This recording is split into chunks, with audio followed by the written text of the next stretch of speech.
OAC too is that you will for real meet like some of the craziest people that you've ever seen in your entire life. Like I met a Nazi there one time and this dude was just off the chain, dude. Like a lot of you guys might be saying, oh, you're exaggerating. No, this dude was like a full-on Nazi. Like the craziest part about this dude is that he wasn't even here for like hate crimes. He was here for vaping. But like we were in class and this dude just leans over to me and being like, yo, dude, you know why we're in this institution? And I was like, why? The Jews? What the fuck? Like, yeah, dude, all I'm trying to say is that Mustache Man was right, bro.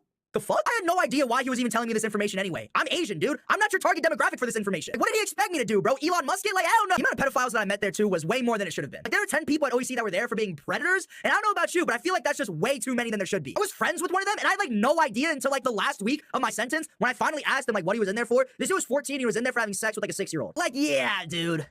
What? And I had no idea either, because this dude was, like, a buff 6'5" linebacker that was into anime. So when this dude told me, like, what was I supposed to say? Yeah, man.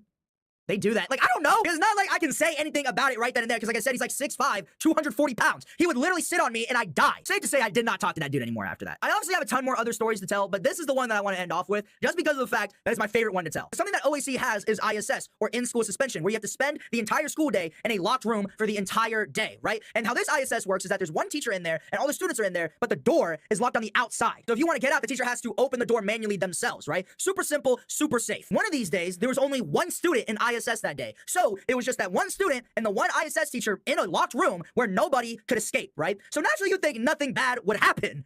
No, this student beat the absolute shit out of the teacher as soon as those doors were locked, dude. I'm talking beat it. Like, he beat the hell out of him, dude. So when I hear about this, all I see is all these cop cars and ambulances outside of the school. And I seriously, when I'm walking out of the class for bell schedule, I have to witness this dude being wheeled out in a stretcher by a bunch of police officers and ambulance workers. Like, only in here will you find a student beating up a teacher just because they wanted to. And keep in mind, guys, this was my first week in OAC. Like, this was me just experiencing what OAC is like. So when I saw that, I genuinely pissed my pants. Okay, I didn't actually piss my pants, but I was extremely scared. Because, like, if that is, like, my first impression of what OAC is like, I gotta get out of here, dude. Like, this is not a safe environment for me to be in. Like, I want no part of what is going down on this school, bro. I'm gonna sit down, be quiet, and do my work.